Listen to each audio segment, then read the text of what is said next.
Good afternoon and welcome. Welcome to our 2018 post-election wrap-up.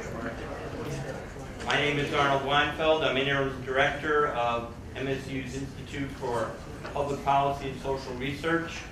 And again, I'd like to welcome you all here today on behalf of the Michigan Political History Society and the Michigan Political Leadership Program.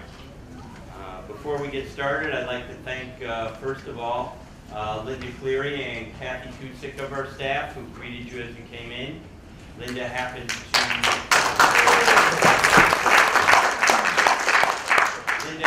to administer both the Political History Society and our MPLP program, so she does an outstanding job doing both.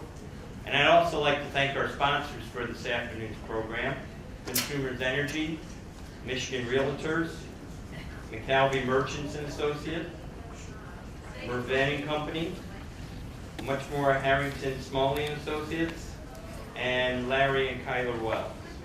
Thank you all for your support. I see a lot of familiar faces in the room, not the least of which is former Governor Blanchard. Thank you for being here today.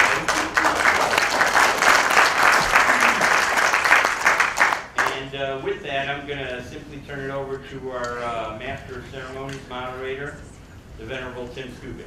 Thank you, Tim. It's good to see all of you again. You see, the two pollsters showed up because they actually got something right this time. Oh, you know what I mean? You remember the last, we won't talk about the last thing. I am Tim Skubick. No, we won't. And I'm here to open. Okay. You were walking down my line, guys. That was my opening good joke. Here's another piece of advice from the new Speaker of the House. Never take a gun to an airport. Keep that in mind. It can get you into trouble. All right, so tell us about the race for governor, Mr. Korn. How did Mr. Schuette lose this thing? Well, I've studied all of the precinct and county results and looked at our polling and looked into every aspect of the election. Bill Schuette just didn't come up with enough votes. I knew that was coming. Wait a minute, did you guys have to pay to get in here for this? Because if you did, I'd ask for my money back. Okay, that's a very intelligent thing. You want my real answer? Yeah, that's what we want your real answer. Well, first of all, everyone is tainted with a negative impression of Trump, and that I think affected everyone. There was more motivation on the part of Democrats, especially Democratic women, to participate in the election. I know there's another panel coming up about the impact of proposals on who turned out, and I do think that there was an impact in terms of Proposal 1, marijuana, and maybe influencing younger voters. There was a lot of energy on Proposal 2. And by the way, on the proposals, whether or not they impacted anyone or not, this is one thing that we did that Steve did not test in his surveys, but I remember on off the record, I was asked by one of your panelists, well, Bernie, you can't really test in polling ballot proposals. Am I not right? And I said at the time, and I won't say who it was, BB. I said, well, you know, we work for 140 school districts, and that's kind of what we do in terms of testing tax increases, and that's kind of tough. And on this proposal, we showed in our last October poll 57% for Proposal 1, and our previous poll had 56%, and it ended up with 56%. We showed 59% on our last survey for Proposal 2. It ended up with 61. And our last one, we had 68% for Proposal 3, and it ended up with 67%. I think that's kind of close in terms of ballot proposals. Is this where you put in your 1-800 number to be higher? No. But on the governor's race, in our survey, we had a 5-point lead for Whitmer, and everyone thought that that was really out of bounds. I was worried that it may have been myself. However, she ended up with 9 after he stopped campaigning and advertising out state, and we had 7 in terms of the range for Stabenow leading they're Republican, and it ended up 6%. So overall, we were very pleased with what we saw in the election, but I think in a nutshell, it was negative on President Trump and very positive participation in the election, especially by Democratic women, and independents moved toward Democrats. And when you look at the advertising and everything else, that I think aided Democrats, and it was all part of a national trend. I realize that Trump is claiming that things went well for him in the U.S. Senate, but that was pretty much only in red state areas. In more competitive areas, and certainly in areas where there are heavy populations of Latinos, that did not go well for him. Okay, so I guess we'll move on to the proposals. That was supposed to be fun. Steve, how did Shooty lose his seat? Was he ever in it? No, Oh, no. Next question. I think it was a very difficult race. When you take is your mic on? True bipartisan. when you take a look at There you go. what occurred in the primary election, Bill Shooty had this just very difficult primary with Brian Calley. They both spent an enormous amount of money beating each other up. So Bill Shooty comes out of the primary with about a 1-2 favorable, unfavorable. For every person that liked him, 2 people disliked him. On the other hand, Gretchen Whitmer gets lucky. Sri Tanadar and Abdul El Sayed run. They're both going after the progressive vote. And as a result of going after the progressive vote, they're beating up on each other, and they're not really beating up too much on Gretchen Whitmer. She knows she's going to win all the time because, number one, she's the woman against 2 men, and Jim Blanchard knows how that works out when there's one woman against 2 men. It's very difficult to win an election like that if you're one of the 2 men, because the women are going to vote for it. Now, this is a year in which women voters are going to do it. So if she has one of the progressives against her, El Sayed, I think El Sayed would have won the primary. But she has 2, so she doesn't have to move way to the left, and she comes out of the primary instead of a 1-2 favorable, unfavorable, with a 2-1 favorable, unfavorable. So Shooty's got to spend early money trying to rehabilitate himself and build himself back up again, because he's really unpopular because of the campaign he had to run.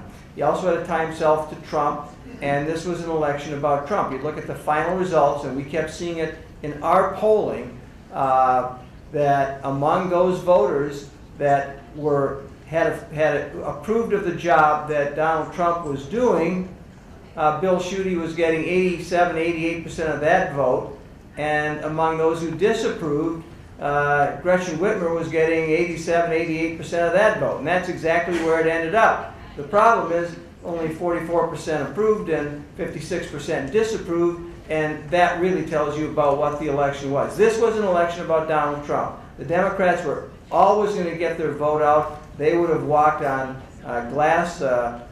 broken glass with bare feet through fire to get to the polls, because they were just, this word is now used on television, so I can use it here. The voters, the Democratic voters, have been pissed off ever since the election of Donald Trump as president. The question was, would women come out? Republicans got a nice bounce with Kavanaugh because the Democrats overplayed their hands in the Kavanaugh hearings, and that really galvanized their base and probably helped him to do better. Then the Republicans get stymied when the pipe bomber comes out and the shooting at the Pittsburgh synagogue, and that holds him. But to go back to your initial question, was this a winnable race? Lisa Posthumus-Lyon, who's I've known since before she was born, literally because her mother was going door to door in a campaign in 1980 when she was pregnant with Lisa. And Dick's, her father's one of my best friends. I talk to him every day, or at least 4 times a week for about an hour. When she was chosen to be on the ticket, we both said there was probably about a 20% chance that Bill Shooty could win because of all of the factors that I just laid out there. So the answer is no, I don't believe it was ever there for him, and I don't know how he could have done it. What if he had not gone so far in with Donald Trump in the primary? Would that have helped him to pivot a little more in the general to get where he needed to go to attract the independents, moderates, in order to win an election in Michigan? He had to win the primary. He's in a tough race in the primary, and if you're in a tough race in the primary like he was in, he had no choice other than go, because the Trump endorsement is why John James won, although he would have, but not by the margin that he won the primary. But that's why he had to do it. He had to win the primary, and the reason, and by the way, speaking of, and this, I like Bernie have some time, in the primary, Brian Kelly lost the primary in October of 2016 when he withdrew his endorsement of Donald Trump. That's my point. If Mr. Schuette had this thing wrapped up, he didn't have to beat Kelly over the head with that issue and not position himself for a launch into the general election. I will let my friend Mr. Porn, that's 1-800-PORN.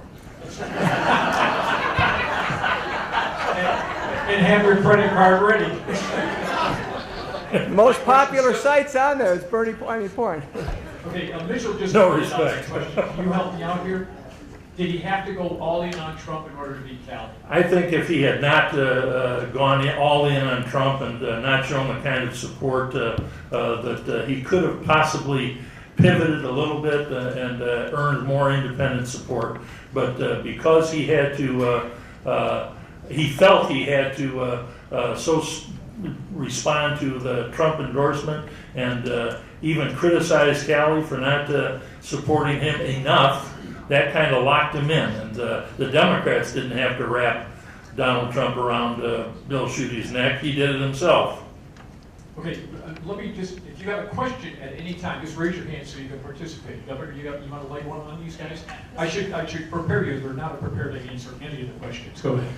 I think that if what you say is accurate, and I don't doubt it about Bill Schuette, he lost when he decided to be hostile to Governor Snyder for a number of years. I mean, he was hostile. I mean, there was, from the get-go, he was salivating for that job and doing things to embarrass the governor. And the independent voters, as I recall, your political show, liked Snyder. Republicans didn't, Democrats didn't, but independents did. They went for Gretchen as well. I think he lost by the fact he couldn't wait. He had to harass Snyder. He's prosecuting his cabinet. I mean, come on. Well, that, as a matter of fact, President Trump had 80% support, both in favorability and job rating among Republicans. However, the reason why I think Schuette kind of wrapped himself within Trump's campaign and his presidency is that Snyder had only 65% support among Republicans. He did better among independents. So that's why if Kelly had been able to make it through the primary, he would have been better positioned to be able to perform among independent voters and maybe even capture some Democrats, because Snyder, after he started recovering from the Flint crisis, he was doing better among independents than he had been before. Now, during the Flint crisis, he was toxic on favorability and job rating. As a matter of fact, after he signed the right to work legislation, he took a deep drop. And then it was that, and then the Flint water crisis, which created problems for him.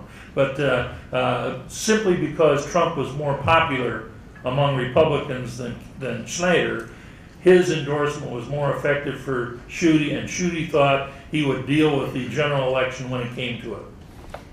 It's also important to note that this is working now, by the way. Oh. Thank you very much, Art. It's interesting to note that the exit poll shows that 49% of the voters in Michigan approve of the job Snyder's doing as of the election day. So the Snyder endorsement would have been important to Bill Schuette.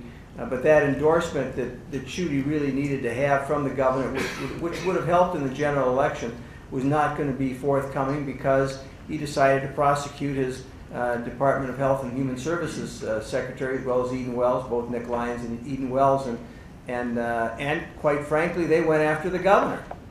I mean, they went after the governor, had their staffs come in, and so the governor just wasn't going to endorse. The other thing that I think may have played on the election is certainly the pre-existing conditions on health care. I don't think that Schuette, in trying to claim that he supported pre-existing conditions, was believable given the 9 law cases and his other positions in the past. He had to file those lawsuits. Well, I don't think people believe that you could then come out and say, I support pre-existing conditions. But that was a problem that Republicans had to deal with nationwide, and that was a bed they made for themselves earlier. Mr. Mitchell, if you had been sitting in the room with the Schuette Brain Trust, and you had discussed the issue of linking the current candidate for governor with a previous female candidate for governor, how would you have voted, sir? First of all, I don't do anything Why without... the pause? Excuse me, why the pause? Because first of all, I don't do anything without taking a look at the poll data. And that's an So issue you have that... no instincts on this issue at all? I have a lot of instincts on a lot of things, but I found occasionally that my instincts are wrong when the polling is right. So whenever you're going to attack somebody, whenever you're going to tie somebody to somebody else, make sure that it is poll tested. Every message should be poll tested. Every idea that you're going to use should be poll tested. So if I were in that room when that discussion took place, my response would be, that's great, let's test it, let's see if that dog hunts. Do you think they tested it? I don't know. I wasn't a part of the campaign. I would presume they did. They had Neil Newhouse. He's a great pollster. It must have shown that it was good or they wouldn't have used it. Bernie? I think for a time that may have had an impact on the election, and I was not real pleased with or thought that it was effective in terms of the way the Whitmer campaign kind of left those attacks silent.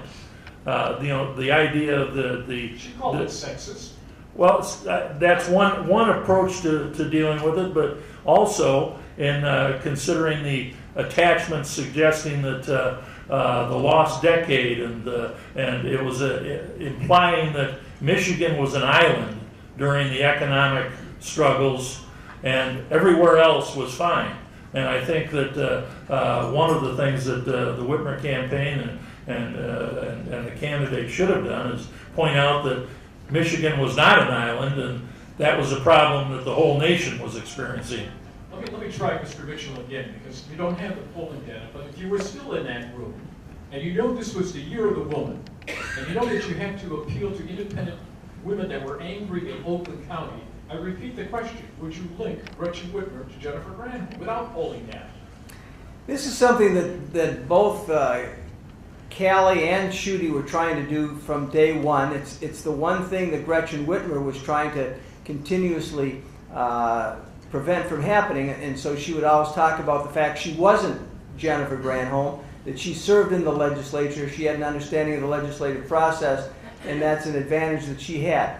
So again, if I'm in the room, I'll go back to what I say. Let's test it and let's find out if it works. If it works, you use it. If it doesn't, you don't. All right, let's just test it. The women in the audience, how many people found that linkage to be offensive? Would you applaud? How many of you who just applauded are Democrats? Applaud again. Or the ones not applauding were relatives. Okay, so it could be one or the other. Okay. What I might have suggested in that campaign, if I were involved in it, would be to have a advertisement that had women talking about. I just think that's insulting. To just because Jennifer Granholm was a woman, and now we have Whitmer running as a woman to try to make that link. I find it insulting. Well, so do I. So that would be, but I poll test it. You always poll test it. Well, Mr. Agent, the women that I heard from said, when two men run for governor, do they make that kind of comparison? Does anybody remember that in our history, in this audience? The answer would be a resounding what? No, of course. And here's the other question. At some point, didn't it feel like that wasn't working, Stevie? There are a lot of issues that didn't feel like they were working. The paycheck agenda just didn't seem as though that was working, and they kept using it. Do you know what a paycheck agenda is? Are we for paychecks or against them? We're for paychecks, For paychecks, especially okay. if it's for Steve Mitchell. It's my favorite paycheck. But that was rather amorphous, wasn't it? I think I understand why they were doing it, and again, they must have had poll data in the beginning that said that this was a good agenda to have, that if elections are going to be about paychecks, that's important, but this was not. This was about, as you said, things like pre-existing conditions and health care. The Democrats were able to frame that issue very, very well, and I'm not sure the paycheck agenda worked. I think the reason they used paycheck agenda was trying to connect it to his idea for the tax cut rolling back from 4.2 to 3.9, and suggesting that that's part of what their paychecks will be enhanced by his tax cuts. Although only 8% in our last poll said that that was the top issue. That was my next point. And the economy was number 4.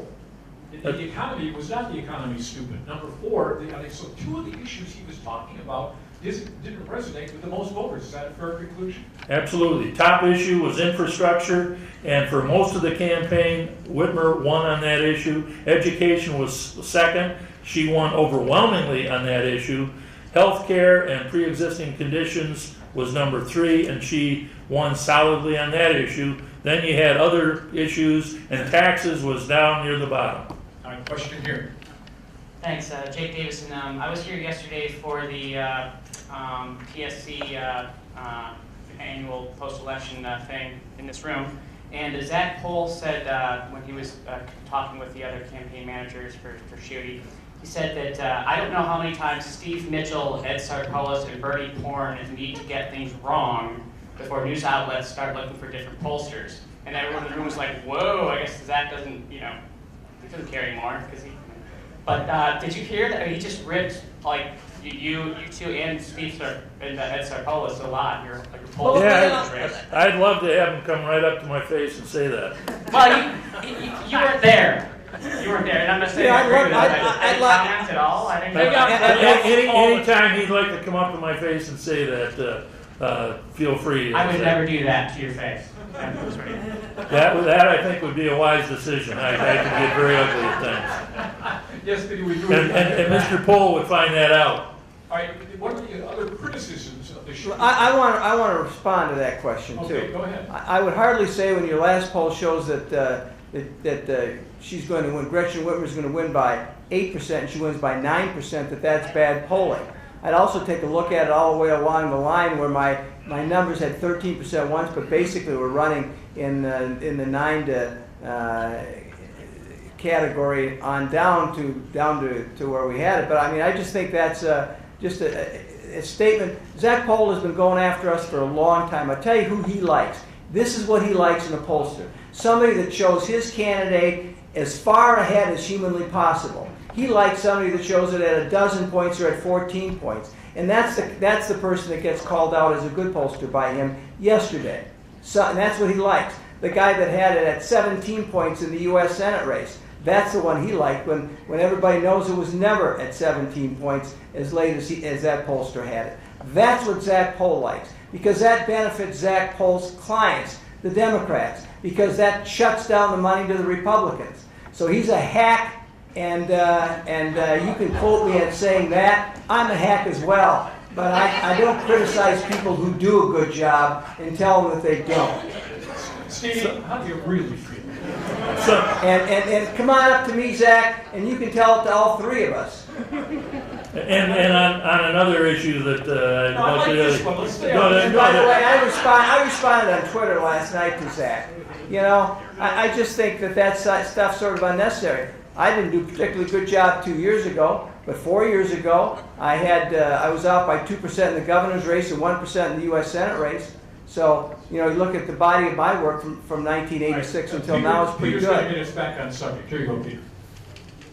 Well, I'd like to ask a question relating to the future instead of just the past. What is the next office that you think Bill Schuette will be running on? Yeah, Peter can hardly wait to go out and vote against him on that one. I have no idea. What can he do? He said he had a victory speech that he was going to say for the next decade. Well, since he has been in... All right, here we go. The loyal Trump supporter, my guess is he could get a very exciting, challenging ambassadorship really enjoy it and probably do a good job now that he's not trying to cannibalize Governor Snyder. That is a good idea. Where did I lose control of this? You were thinking for about 20 minutes ago. All right, any other questions from the audience? Yes, okay, Mr. Wiener. Did you stay up all night election night? I stay up all night every election. You stay up all night every night. I have a very basic question, however, that falls into the category of what are you guys talking about? And I don't mean that disrespectfully. You keep talking, we're talking about, 80% of this base, 80% of that base. So my question to both Steve and Bernie is this: when you talk about getting 80% of the Republican base vote, or some number like that, how does the base Republican vote compared to past years? What is that number? Is it smaller? Is it larger? Is it the same? If we're talking about 80%, are we talking about 80% of the shrinking cantaloupe? Or are we talking about 80% of the same thing? And I don't know the answer. I'm looking to you for some guidance. I'd like to answer that. There was some survey research that came out, I believe the day before the election, some wonderful stuff that was done by Stan Greenberg and James Carville. They did 6,000 interviews over a couple month period of time, and they determined that among the Republican base that supports Donald Trump, about 23% were moderate Republicans, and they were very off-putting in terms of Trump, in terms of personal favorability. They also indicated that they had low numbers on intensity to vote, and they also had comments on tax issues and other things. There were your moderate Republicans who really do not get along all that well with Trump. Another group that is about 19% of that 80% is secular, I believe they call them secular conservatives. And that group is only a little bit higher in terms of their admiration for Trump, but also much lower than the other groups of Republican-based voters, which include evangelicals, Tea Party supporters, who were very motivated to vote, but still much less motivated to vote than Democrats, especially Democratic women, in the 2018 election. How many people in here? Can I answer that question? Because I think what you're looking at, in terms of the exit poll showed what I kept picking. I don't know if you did, but normally we'd see 4 or 5% shift between one party and the other in an election like this, and the exit poll showed there was only about 1 or 2%, and about 43% saying that they were Democrats, and about 41% saying that they were Democrats. So is that what your question was? Which was which? You said both were Democrats. No, the bigger number were Democrats, the smaller number were Republicans. So 43-41, something like that. 2% difference between. And our last poll had 45-40 Dems Republican. All right, well, let me give you just a second. How many people saw either one or two of the so-called gubernatorial debates? How many people? Okay, Billy, come on over. Are you on your meds? Okay, just checking. Okay, tell me what you thought about. Did you see both of them? I did. Okay, tell me what you thought about those debates. Not much. Why? Why? Well, I think both candidates were rather, on script and wouldn't want to get off script too much.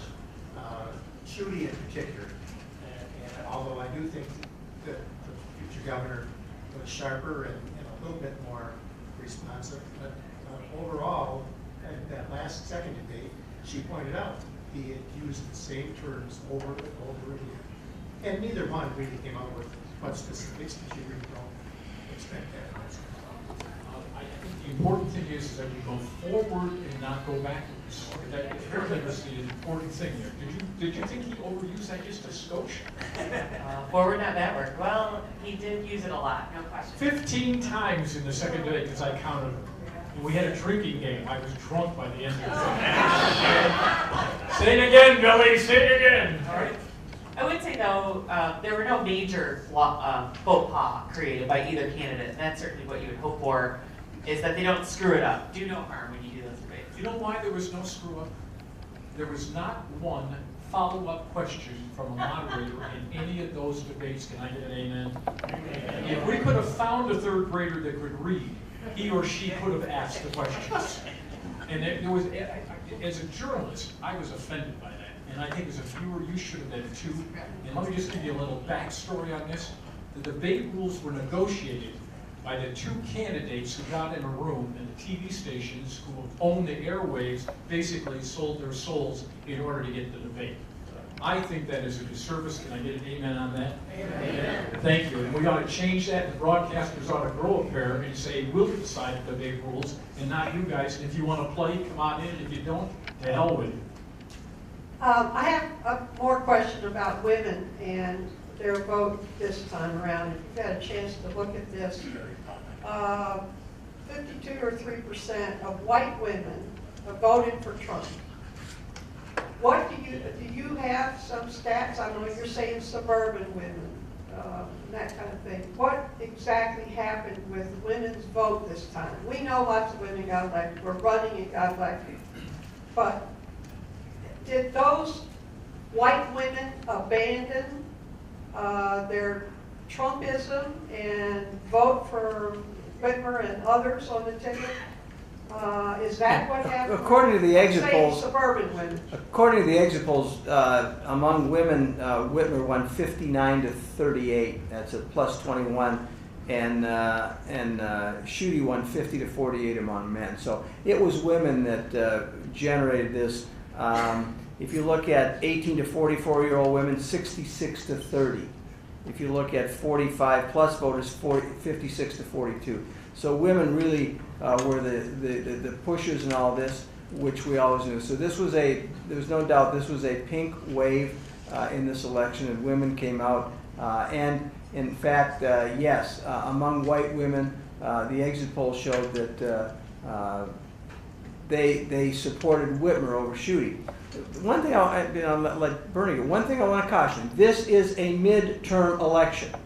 And to read into this that as a result of this midterm election that President Trump is not going to do well is wrong. Remember, in the midterm election in 2010, Snyder got elected by a margin of 18%, and Obama came back and won by almost double digits 2 years later. In a midterm election, Ronald Reagan did not do well. Bill Clinton did not do well. This is a midterm election, and what happens 90% of the time, 18 of the last 20 races, is the party in the White House loses seats. And we all sort of get startled by this, and after every election, after the last one, oh my God, Michigan's going to be a Republican state forever. Now Michigan's going to be a Democrat state forever. No, historical pattern, this is what happens. And I said it in January of 2016, chances are we'd elect a Republican president, and I said in January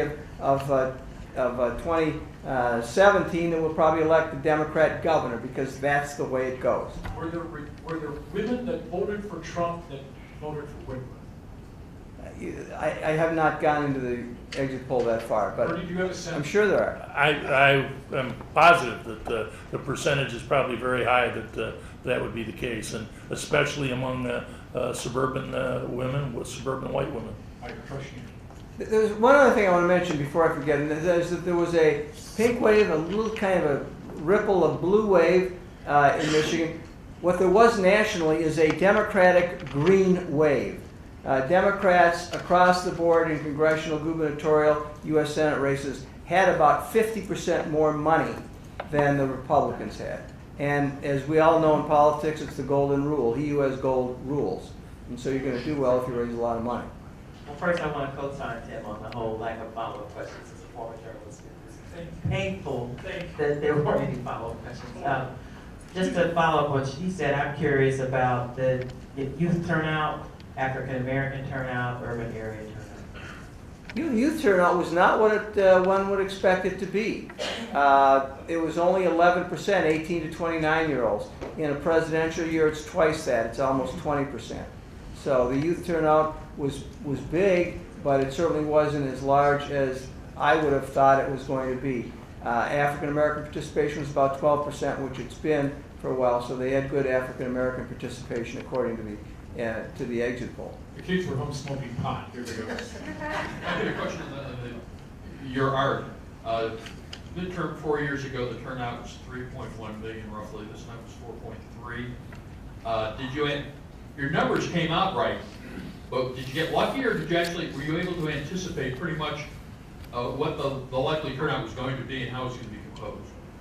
You just asked the question of voters. Are you definitely voting? Probably voting. Not sure yet, or definitely not voting, or have you already voted absentee when that happens?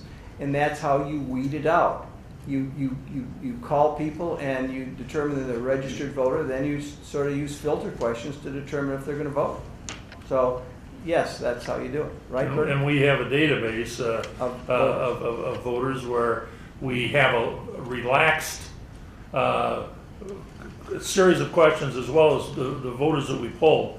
We'll ask, did you vote in the last 2016 election? Did you vote in the 2014 election? Or were you too young to have voted in either, to give the younger voters an opportunity to vote? And then we ask about intent to vote in the upcoming election, very certain, somewhat certain, or will you probably vote? And you know, the question is always whether or not, depending on the estimates of, as you near an election, the estimates of turnout based on absentee balloting, whether or not you include or exclude those folks that say they will probably vote.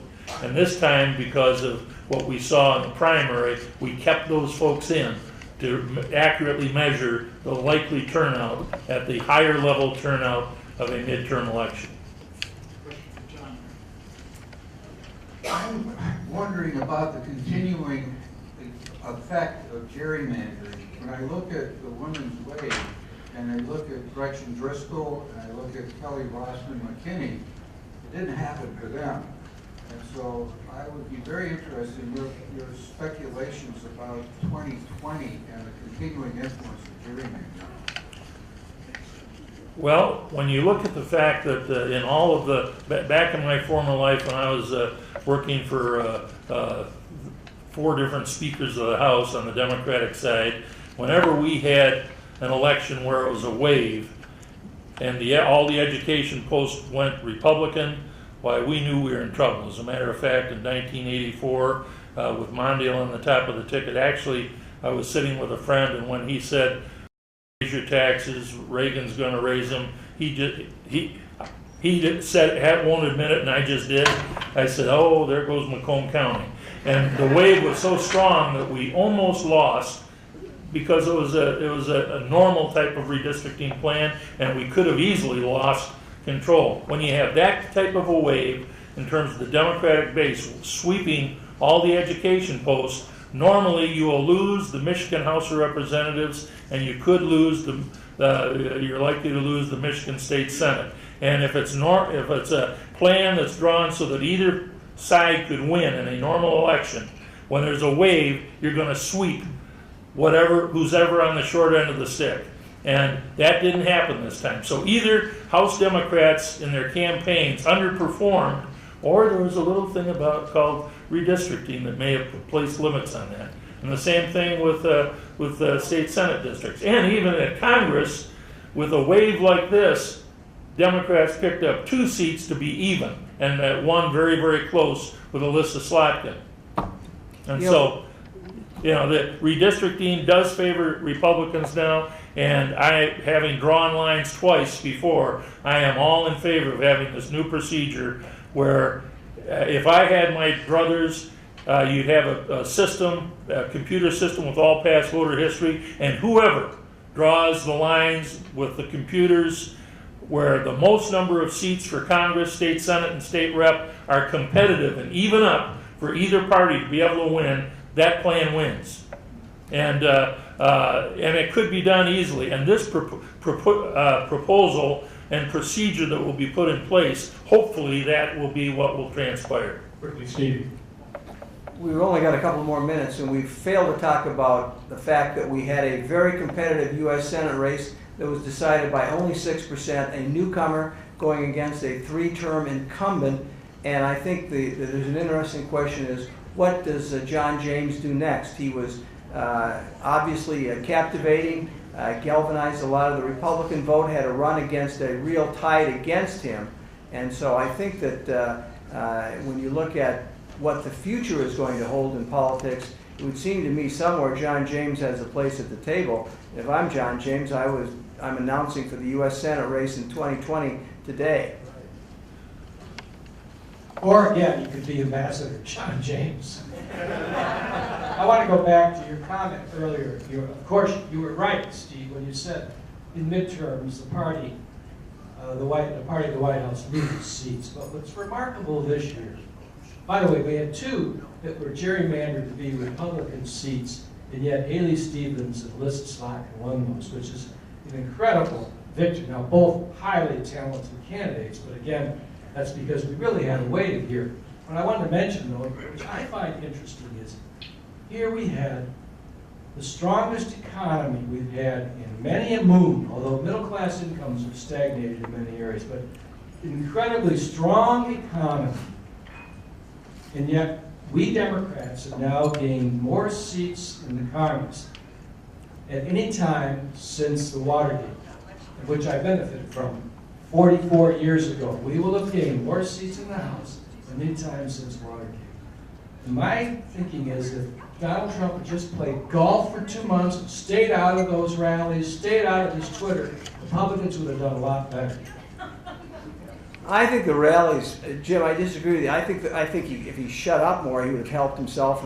But I think in terms of the rallies, I think that's why he won a lot of the races that the Republicans won. And you look at Ohio as an example. Cordray was way ahead in that race, and DeWine pulled it out.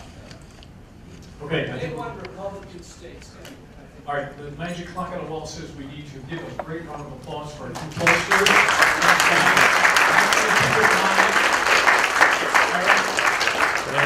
And Zach, find Bernie first. Well, he's a lot bigger than I am. Our next, for the next panel, yeah, we're going to segue right into that. Okay, everybody take a pause in place. Let's do this a little, while the pollsters are leaving, let's sneak one in here. How many people thought that marijuana failed? Did you applaud? No. Okay. How many people thought redistricting would fail? And you can't all be this smart. Come on, okay? Okay, maybe you are. Okay, did anybody on the panel think you were in trouble with your proposal? Todd? Well, no. Tell the people who you were representing. Sure. So my name is Todd Cook, and I was the campaign director for Promote the Vote, the committee that supported Proposal 3. I think what we saw early on in our research was, for the ballot proposals, there was, significant support. It varied among the proposals, but it was always strong. And I attribute a lot of that to the fact that if you look at the one thing that they all had in common was these are issues that everyday people were interested in and wanted to see happen, and the legislature failed to enact them. Legalization of marijuana, redistricting reform. You can't hear back here. Hey, pull back the mic. Is that better there? Yeah, there you go. Thank you. Sure. So what we talked about is one of the thing that all three proposals had in common were that these were issues that everyday people wanted to see some action on. And for various reasons, the legislature and different office holders never took them up. And so when people had a chance to voice their own opinion and move forward, they did. Bernie did a poll for us, a one-question poll back in April that showed us at 70%. Our polling right after we got our language in early September showed us at 67%. The public polling that both Bernie and Steve did for the two Detroit papers showed on our measures very consistent. So I think it was, for us at least, was something that people understood and people supported early on. Sarah, who were you working for? I'm Sarah Hubbard. I work for Acuitas, and I didn't really have a hand in any of the ballot issues, but here I am to talk about them a bit. And I think one of the issues we may want to consider is the ballot issues that weren't on the ballot and the impact that those might have. So prevailing wage, paid sick time, and minimum wage were all taken off by the legislature, adopted and passed, and might those have had even yet more of an impact if they had been on the ballot? Riley? So I also was not working on any of these campaigns. I'm a reporter for Bridge Magazine, so not an advocate, but yeah, going into it, I guess the polling showed that they all were doing fairly well, that they were going strong.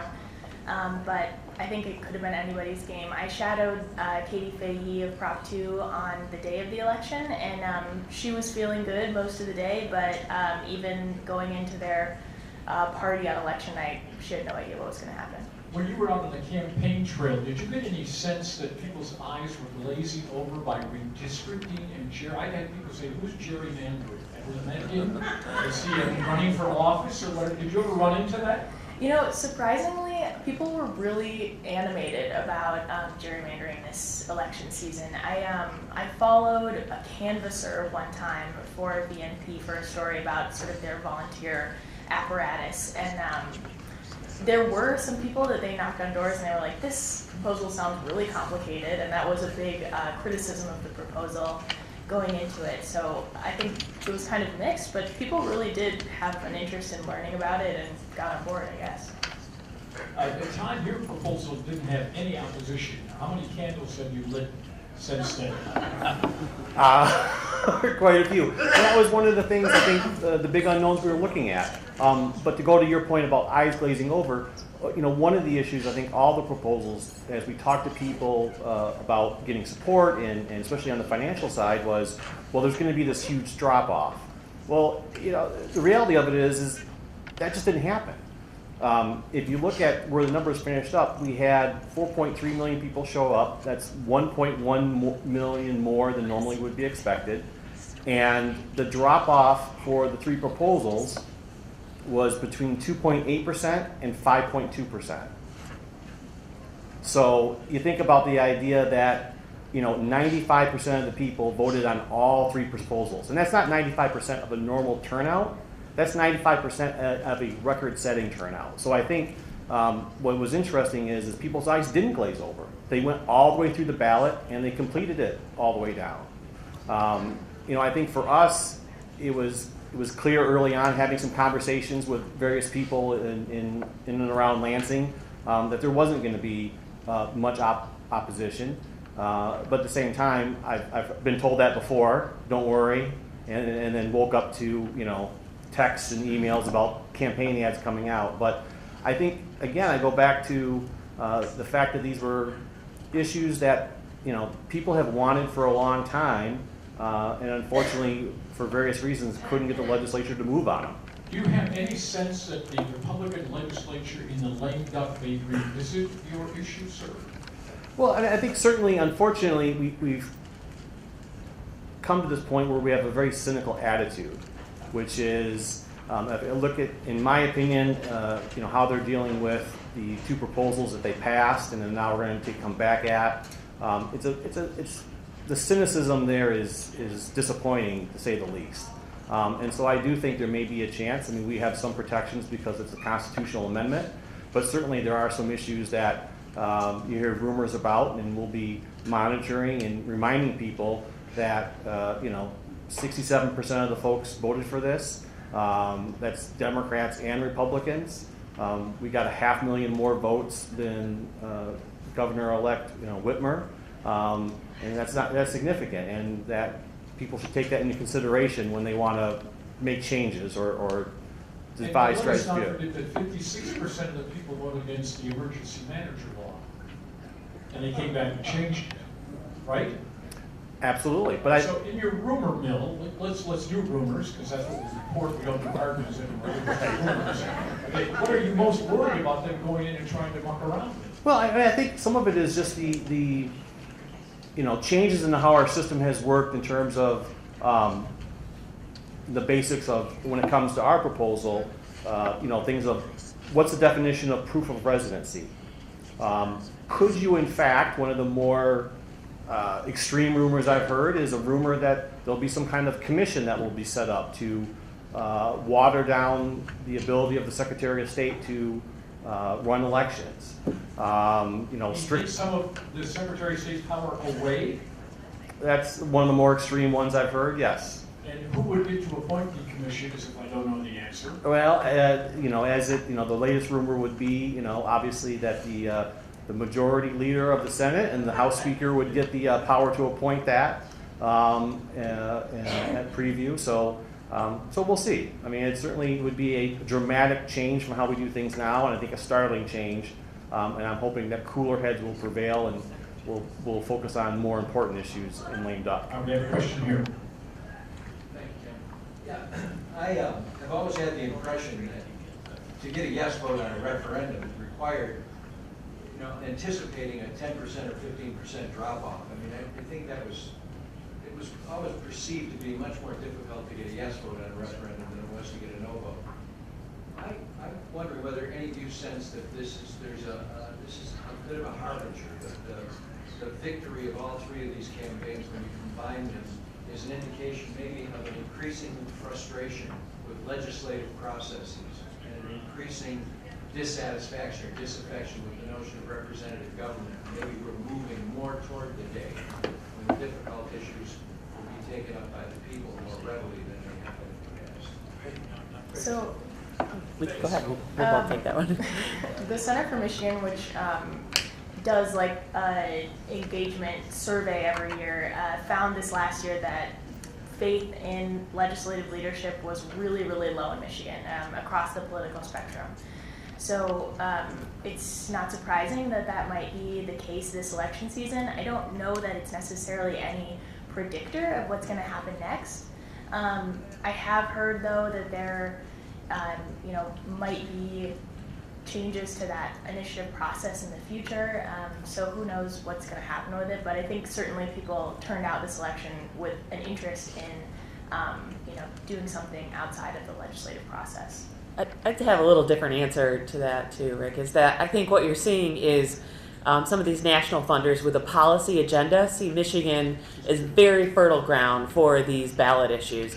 And they're just bypassing the legislature. It may or may not be a frustration with the legislature, but I think it's more that they see the voter profile here as being very open. So we saw minimum wage and paid sick time in particular polling off the charts in August. They were very certain that if they went to the ballot, they would pass. They were spreading that message amongst the legislature. Hey, we're going to win either way. You can either pass it now or the people will pass it. There was a thought that it might help drive up turnout even further amongst those constituencies. But I think at the end of the day, that's what's bringing them to Michigan, as they see an opening to be able to go to the ballot, an opportunity here, and friendly voting ground as far as being able to push it through. But as Todd mentioned as well, lame duck's going to be really interesting for all of these things. But we saw just yesterday bills introduced that would amend both the minimum wage and the paid sick leave acts. And so there clearly is an interest in going back and doing something to those. But, you had majorities, not huge necessarily, but majorities in both the House and Senate voting for those, and those very same people now looking at coming back and voting to gut them potentially or to very much change those. And I don't know how they're going to justify that to their voters, particularly those who are running. Those, in the Senate, most of them are leaving. They're not running for anything. They don't, it's not going to have a big impact. But there's a lot of members in the House who hope to run for the House again, run for the Senate in the future. How are they going to get away with that with their voters when they just voted to bring that thing off the ballot and put it fully in statute, and now in lame duck they're going to try and completely undo it? I don't see how that flies. Yes. Todd, in my talking with lots of people collecting signatures for Proposal 3, the most questionable part of it was same-day voter registration. And clerks kind of say, oh, that's going to mess up election day and redirect resources, and it'll be confusion and chaos. And I think that I worked as an election inspector, and I had a tearful 21-year-old leave saying, I can't vote today. And when I asked why, it was because of Rogers Law. And when she turned 21, she got a birthday present of a new driver's license that was horizontal instead of vertical, so she could be easily identified by bar owners as having ability to order a drink. But at the same time, the Secretary of State changed her voting address to where the vehicle was, the auto insurance was registered. same-day voter registration is going to undermine Rogers Law. And that is what they will go after, because they want to suppress that young person's vote as much as possible, as in many ways as they can. So I don't know how they're going to change the constitutional amendment on this, but have you got some ideas on this? Well, I mean, I think there are, you're right, in terms of, there are certain protections because it's a constitutional amendment, but there are some things that you could put in statute to go at this kind of, tangentially. Like I said, you could affect the Secretary of State's power in terms of running elections. You could redefine residency or proof of residency, what's acceptable. Strict voter ID laws. I mean, there are all kinds of things. Unfortunately, if you wanted to tamper down the impact or the good things that are going to happen because of Proposal 3's passage, you certainly could do it. Hopefully they won't. Hopefully they'll be more focused on looking at issues that are more important to everyday people in terms of making an impact in their pocketbook and in terms of the education of their children and their health care. But we'll see. But I would just encourage, instead of looking at Proposal 3 as from a cynical aspect and trying to roll it back, I would encourage, those folks who maybe weren't with us to see how they can take advantage of it and see how they can engage voters more and turn people out and excite them. And get back to, in Michigan, we used to have a system where we debated policy, right? I believe this way and you believe that way. And I think what we've had here in Michigan is a situation where we don't debate policy, we debate the rules. And if I fix the rules, the policy debate doesn't matter anymore because the rules always mean I win. And we have to get away from that. It doesn't matter where you are in the political spectrum, that kind of focus is not good. And we should go back to a system that encourages people to be involved in policies, to debating ideas, and to have as many voices as possible involved in the system. Wouldn't it be interesting if the legislature did this and sent them to the governor? I wonder if he would veto it. Huh? Interesting story. All right, question here. Hey Todd, I'd like to take you back to the rumor mill. Are you hearing anything that might be going on in lame duck for the legislature to try to undermine Proposal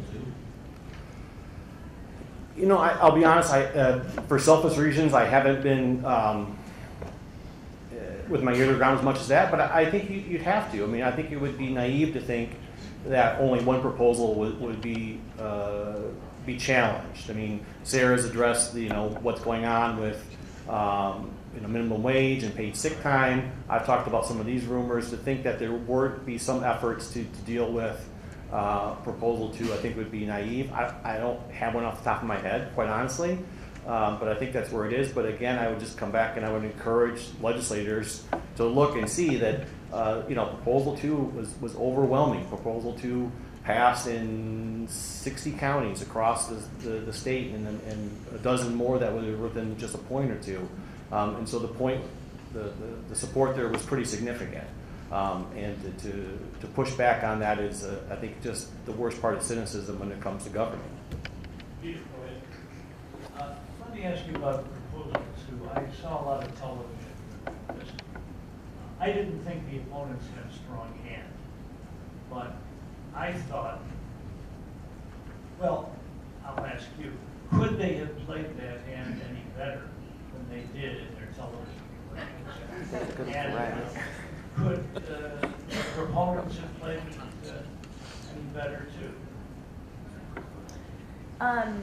So I actually interviewed Sarah and a couple other people on this subject for a story recently, and the consensus was pretty much that that there was a lack of resources for opposition after there was some backlash to Chamber of Commerce board members who were targeted by Represent Us as this group that supported Proposal 2. So there was people in the business community who said, it's not really worth it for us to fund this opposition anymore.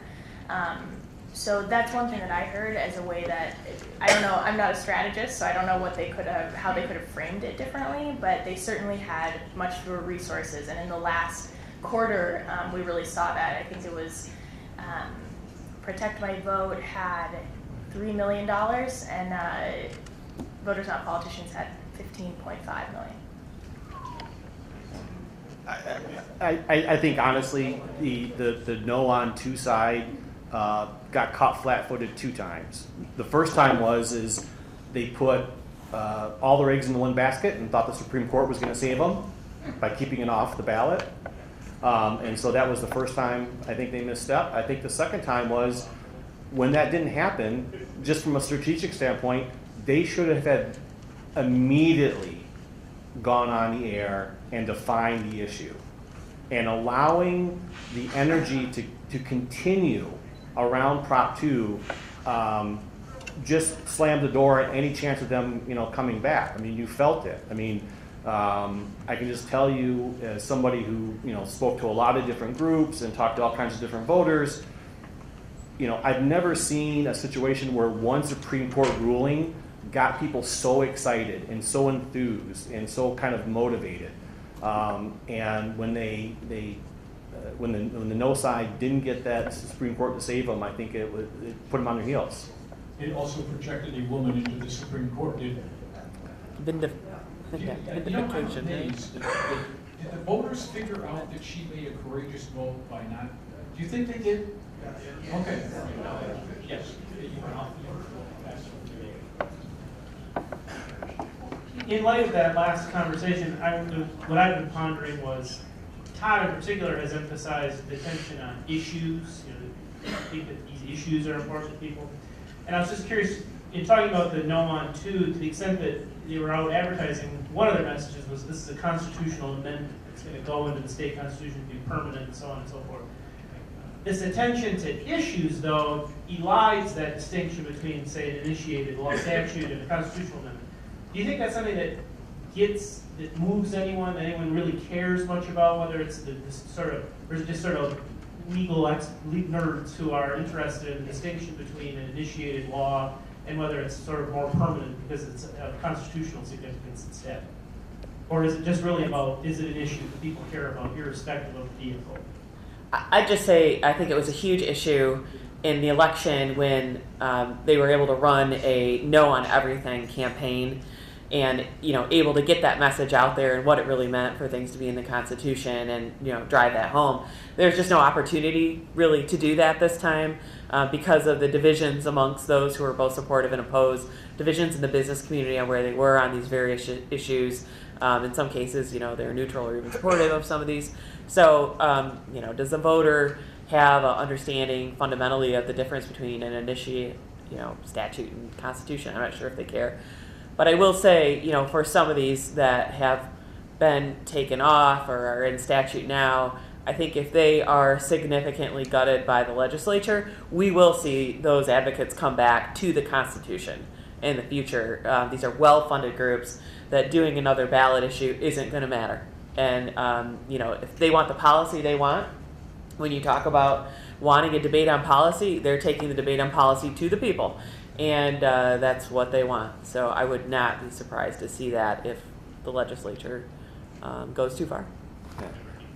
I'm wondering, Todd, particularly your take, because you are a combatant, a direct combatant, but the others as well, if you felt that any of the ballot proposals were the beneficiary of a certain type of frustration with the legislature, and the frustration I'm talking about is not the general frustration, but rather you've had a series of actions by the legislature that have either overturned, in the case of the emergency manager, an action of the voters, or made certain measures referendum-proof by attaching an appropriation. Did you sense at any time in anything that there was just a feeling, enough is enough, we're going to get our say in this time because we can? Yeah, I think what we saw, looking back at our conversations with voters, one of the most popular questions we got is, or reactions we got is from folks, well, aren't they just going to undo this anyway? Isn't the legislature just going to do this over with? Which I actually was really surprised at, because that's a very, I think, shrewd and kind of sophisticated approach. People may not have understood, statutory versus constitution, but they were very concerned that no matter how they voted, that somehow the legislature would come over the top and change it. And whether that's because of the emergency manager law a few years ago, we certainly heard that in places like Detroit and Flint and Pontiac, or if it was the more recent actions when it came to minimum wage and sick time, where at the very time they were passing it, they were very blatant with their message that they were going to come back and change it later on, which I thought was a bit much. So I do think that people, they may not understand all the mechanisms of what a constitutional amendment means. All they know is, I want to put this beyond the reach of politicians in Lansing. All right, how do you respond to the criticism that same-day registration will open the state to widespread election fraud? Do you have any evidence from other states that this has not happened or has? Well, I think one of the best examples is Wisconsin. Wisconsin's a similar state to Michigan, a Midwestern state. They've had same-day registration for decades. In 2016, they had a complete audit. Wisconsin was similar to Michigan in terms of where the presidential ended up being very close. They did an audit of the entire state. At no point did they find any issues with voter fraud, with same-day registration. We know more than a dozen other states do voter registration up to and on election day. I also like to remind people that the state of North Dakota has no voter registration. Well, that's North Dakota. But it shows that these things these are not a matter of if we can do them, they're a matter of will we do them. There are other places that get this right. And so I think, this I attribute to the folks who drafted it, who worked on it before I came onto the campaign, is they did a good job, putting some safeguards in it.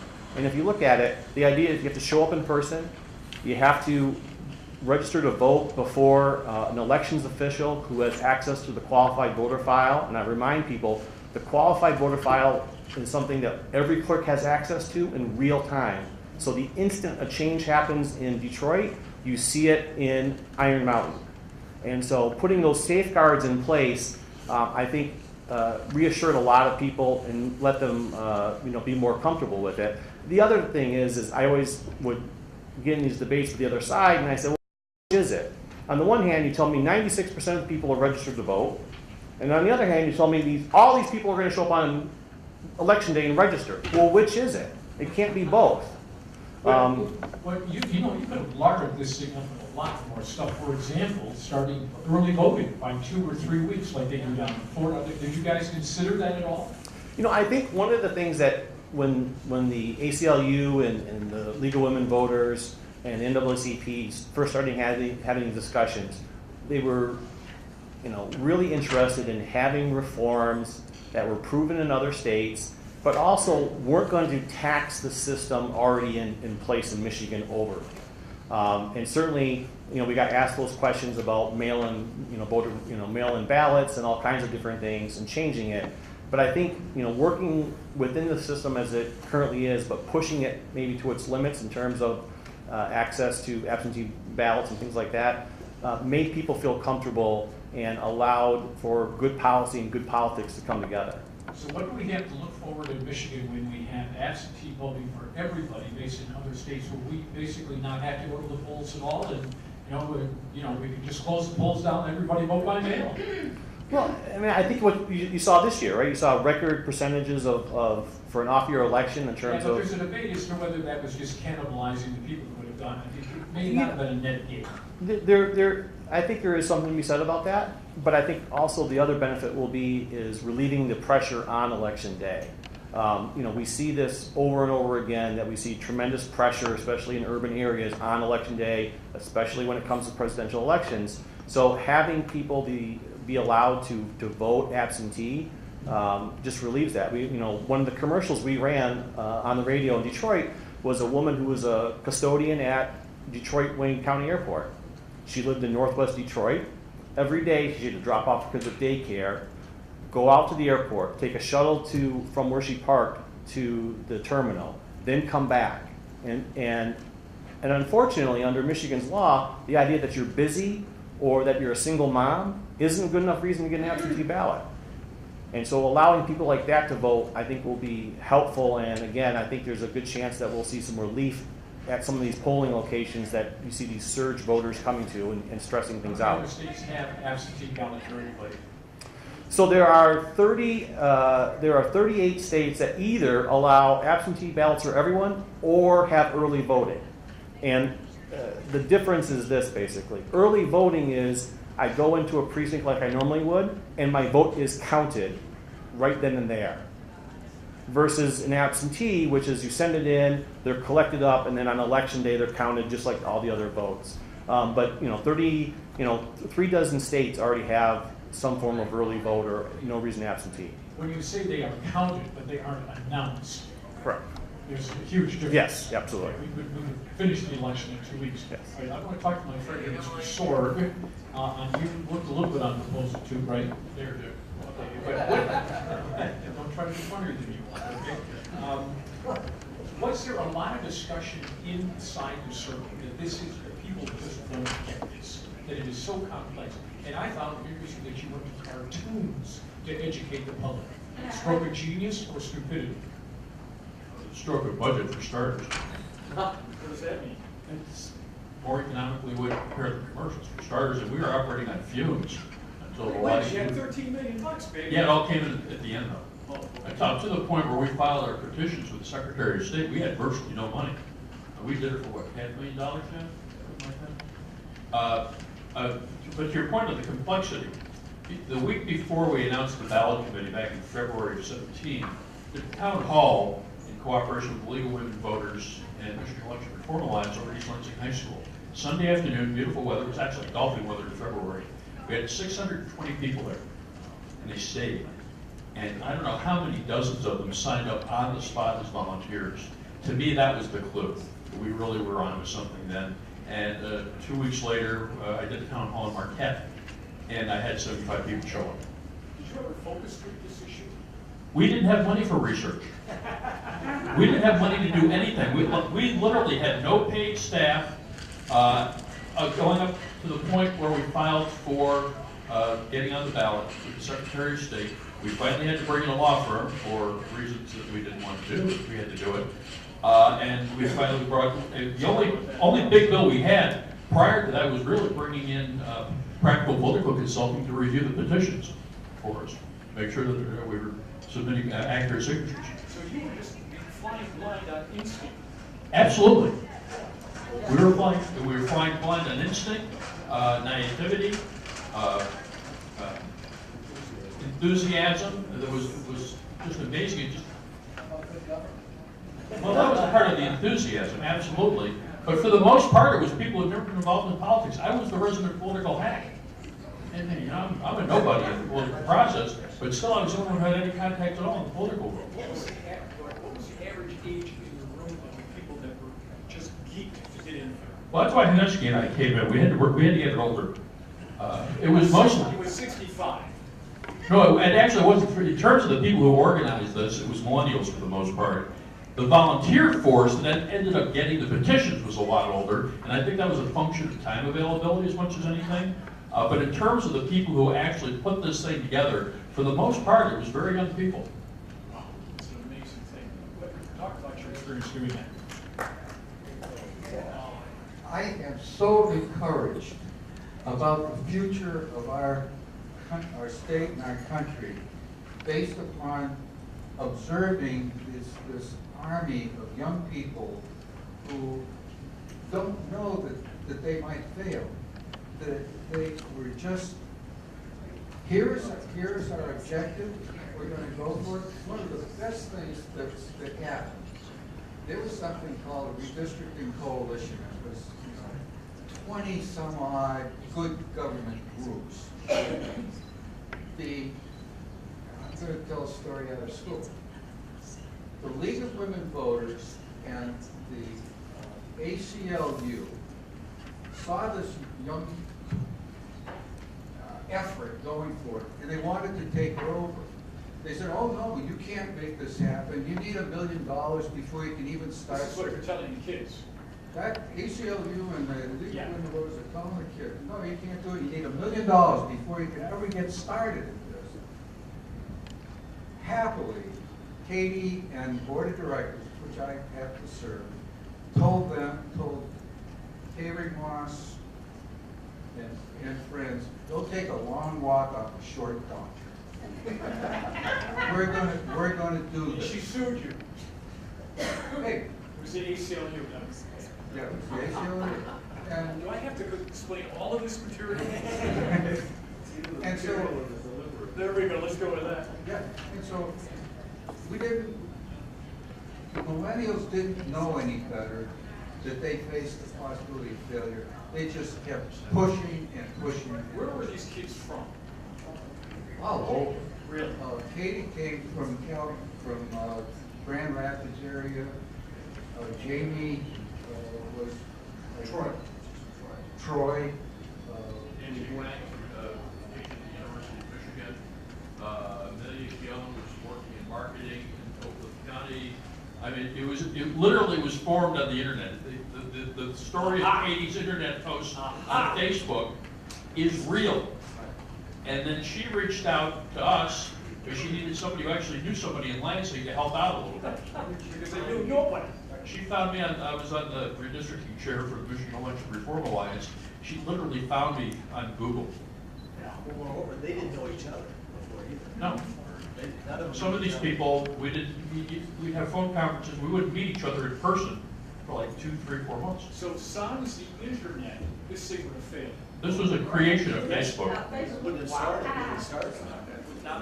Facebook, Google Docs, and a thing called Trello, which most of you don't know about. That was basically that was our campaign office. Wow. Okay. Any other questions for our panelists? Yes, please. I was just wondering if, this year we could not vote straight party.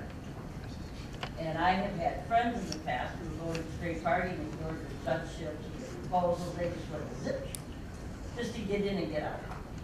Do you think that I think all the proposals were passed anyhow, but do you think there was any impact by that lack of straight party voting? Where people had to go one by one? It's it's for me. It's hard to say. Even if you look back at 2012, where you had $5 proposals, the drop off really wasn't that much between the top of the ticket and the proposals. It's hard to say, other than the fact that I think there was a lot of communication about the fact that there wasn't straight ticket voting allowed. There was a lot of conversations, and so people were prepared, and so maybe that encouraged people to take more time. And then I think the other thing, going back to Tim's comment a few moments ago, we had a tremendous amount of absentee voters, and one of the great things about voting absentee is you can sit at your kitchen table, you can take your time, you can review things, and you can vote at a pace that makes sense and educate yourself, and that may have helped out as well. I don't know if I would just say I think the greatest impact was on Dana Nessel. While she still won, she had a closer margin, and she might have had a wider margin had there been straight ticket. But as far as the proposals go, probably didn't have that big of an impact. Let's ask in the room, how many people by your applause vote a straight ticket?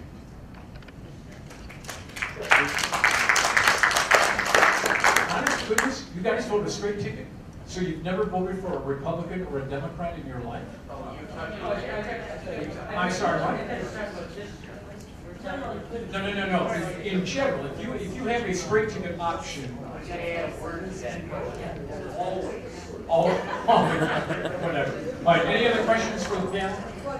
All right, I'm sorry. Yes. I was just going to add, in terms of numbers at least, I don't know if this is related to straight ticket voting, but there were like 4.3 million people who participated in this election, and 4.1 million voted on these proposals, on most of them. I think there was one that's like 4.03 and one that's like 4.2, but a lot of people voted on them, so.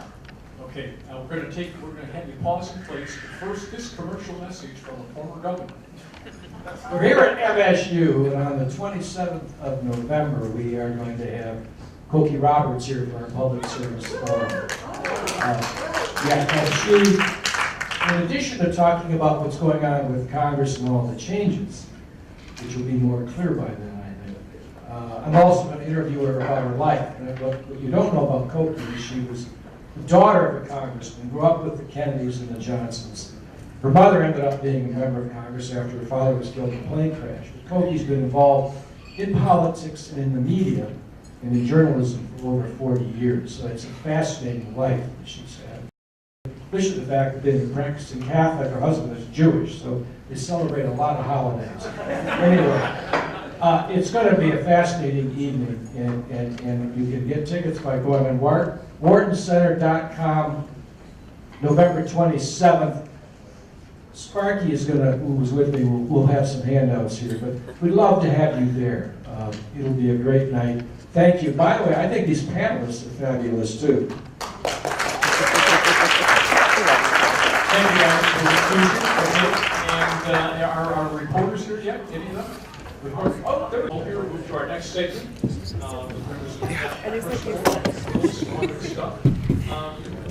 So, Zach, on election night, what was the first story that you wrote, and what did you say? And you're going to have to work these mics very close. All right. There you go. There you go.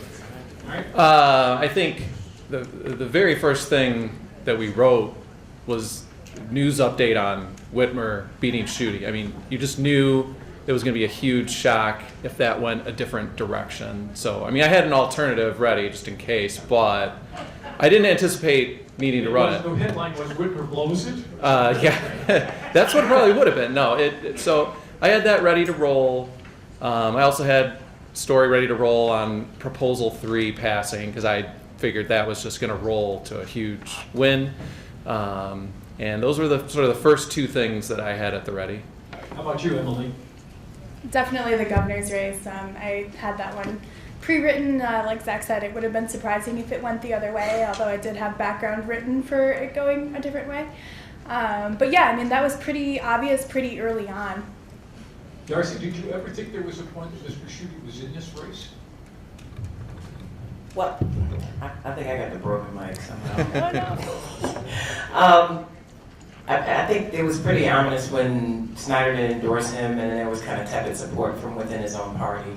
From a boots on the ground perspective, seeing the enthusiasm in the primary, and then I worked on help with the launch for Promote the Vote, and then worked on the One Fair Wage campaign that was referenced earlier.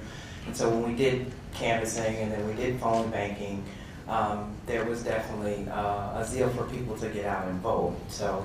Did you sense enthusiasm? I hardly wait to vote for Gretchen Whitmer. No, I wouldn't say that. I wouldn't say that. Why wouldn't you say that? Because it just wasn't there. I didn't witness that in any of the circumstances I was in. What I saw actually in 2016 was just dismay and reinvigoration about participating in the process overall. There was more a sense of, we've got to send Donald Trump a message than elect Gretchen Whitmer governor. Well, I mean, it was more so, dagnabbit, we let this guy get in because we didn't engage as much as we should have, and so we're never going to let that happen again. Zach, what sense did you get the enthusiasm from Ms. Whitmer? Well, you know, it's interesting. Up until the primary, I thought we were going to be looking at a real barn burner of a general election. This was going to be a really hard fought. And, you know, in the week after the primary, as I started crunching the numbers, I was like, holy cow, she may be untouchable with this, because it was just readily apparent that Democratic enthusiasm to vote Democratic was up everywhere and in a lot of weird places. And that carried through into the general election. You know, conservative counties like Emmett, Charlevoix, up in sort of along the Lake Michigan shoreline up north. Yeah, Schuette won them. He won them by a lot less than Rick Snyder did 4 years ago. I talked about this ad nauseum, but you know, Midland County, Schuette's home county, there was this gigantic surge in Democratic participation there that wasn't there before, and Schuette ended up winning it by a lot less than Snyder did, his home county. So, yeah, you could see in these suburban areas with large numbers of college-educated voters, there was massive enthusiasm. That said, in some of the sort of traditional Democratic areas along the I-75 corridor, it was more muted. The primary turnout, while it was up in places like Detroit, Flint, and Saginaw, wasn't up as much as in other places, and it kind of carried through a little bit to the other day. Genesee, Saginaw, those counties, were pretty flat in their performance relative to 4 years ago. He won 66 counties for crying out loud. The problem is he won a whole lot of counties with not a whole lot of people. And the bigger problem is he may have won 66 counties. He did not get the margins he needed, or Rick Snyder in the past. I mean, some of these, I was looking at this today. There are, I think I counted 10 counties where Gretchen Whitmer improved or shaved 15 points off of what Mark Schauer did. A couple that were 30. Granted, some of these she still lost, like Ottawa. But she did so much better there, it just crushed Schuette. Emily? Yeah, well, I don't think I'm surprising anyone with these demographics, but I'm a millennial woman, so the people that I associate with, I did see a little bit more of an enthusiasm for Gretchen Whitmer. I wouldn't say it was a ginormous groundswell, but I do think that among women, she was playing pretty well, especially in comparison to Bill Schuette, hitting her so hard on this Granholm thing. I know he tried really hard to bring that home with a kind of a tax comparison, a fiscal comparison, but man on the street, woman on the street that I was talking to, just naturally, I think that came off as a little bit comparing two women just because they were women. You were not here earlier for the audience survey, but the women in this audience agree with you 3,000%. Okay. The people that you ran into in your age group, did they say that was sexist? Did they say it was stupid? What did they say? I'm trying to remember like a specific conversation that would shed light on that, and nothing's coming to mind. But I think the general sense I got was that, the Hillary Clinton election in 2016, millennial women were not that excited about. I think that they thought that she came with a lot of baggage. She's a different era of politician. Whitmer's young and she's exciting, and I will say that on the debate stage, her age compared to Schuette's, I think looked a lot different. I think. Did you say age? Her age, yeah. I mean, I really do. I'm sorry, Tim. I think that there were a couple times, obviously they both have long political careers and things to reference back to, but I think there were a couple times when, she came off as hip and young and might have appealed to a millennial woman generation. And the point where Schuette fell asleep for a second was a negative, is that what you're saying? Maybe the part where he mixed her up with Jennifer Granholm. I just wanted to add a couple things. One, that Detroit was up 10%. It was. Let's give some applause for that. We don't know how Detroit didn't show up, so let's give some love. But also, I think what was really different or helpful is the concerted effort to target the unlikely voters, and then also the outside help that was boots on the ground. So you had Color of Change PAC. Of course, Indivisible has started its efforts in 2016. There were a number of groups, so whether or not the Democratic Party did what it needed to do, there was also additional support to help get out the vote, but not in the same way that they always do it. Likely voters, of course, are a target, but okay, how about those folks that maybe voted in 2014, but not in 2016? So you I had think the that helped. anomaly of Sheree Tanadar doing better in Detroit than Gretchen Whitmer, or did I misread that in the news? He did, but Gretchen Whitmer, from what I could tell, did the work in Detroit that she needed to do, and it felt to me like it really hit a crescendo when she needed to. In October, November, and people, I think, like Darcy was saying, were resolved, like we're coming out to vote, and I believe she improved over Schauer's margin by like 33,000 votes, which is a very significant number out of the city of Detroit. I was with her about 14 months ago when she was meeting with some precinct delegates in Detroit, and those are the kinds of things. It's not glamorous. You're talking about 20 people, but these are the activists who do the work and they want to know you care, and this is true all across the state, and it's true in Detroit. And I think she kept working it, and so it didn't totally show up in the primary, but by the time of the general, she had the enthusiasm she needed. Is there anybody that believes Gretchen Whitmer's "Fix the Darn Roads" was analogous to John Engler raising a nickel and showing that to the people? Did anybody think that there was a connection between those two? I did. Who did? I heard that from. Very, please stand up for me. We obviously have an intelligent person in the audience. Okay? How do you respond? I work for the legislature in a nonpartisan position. I didn't hear it down there, but I heard it from my non-political family members. It really resounded with my sister, that line did. Really? Okay. Doesn't that tell us something about our politics, that one line can help you win an election? And if it does, what does it say? Absolutely. I mean, I think it's kind of human nature to categorize and simplify. So when you're going to the polls, you're filling out your ballot and you say, see Gretchen Whitmer, and you associate that with fix the damn roads. What did you associate Bill Schuette with? I mean, you've got to have with no answer. You've got to have something that cuts through the clutter. Rick Snyder had Reinvent Michigan. Jennifer Granholm was a historical figure. There is a governor sitting in the audience right now that I believe said jobs, jobs, jobs. Yes. So you've got to have something that strikes a chord with people, and that did strike a chord with people. Weren't we surprised that Bill Schuette, being the consummate politician who had every job except janitor in the Capitol, did such a, what's the word I'm looking for, lackluster campaign? I mean, didn't we expect more from him? No. All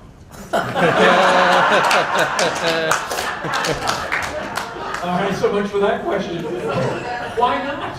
I mean, this guy has done, if we looked at resumes, Bill Schuette is more qualified probably to be governor than Gretchen Whitmer. Could we agree on that? Just based on resumes? No. No. I think it's oversimplification. Can we get the next group in? Next group in back if this system's not working. Okay. Well, he made a lot more. I think he made more mistakes than I expect. I thought, he's usually been a pretty relentless campaigner, but he's never really he's never had to run other than the Levin race. Yes. He's never had a really challenging environment. 2010 was a massive Republican tsunami.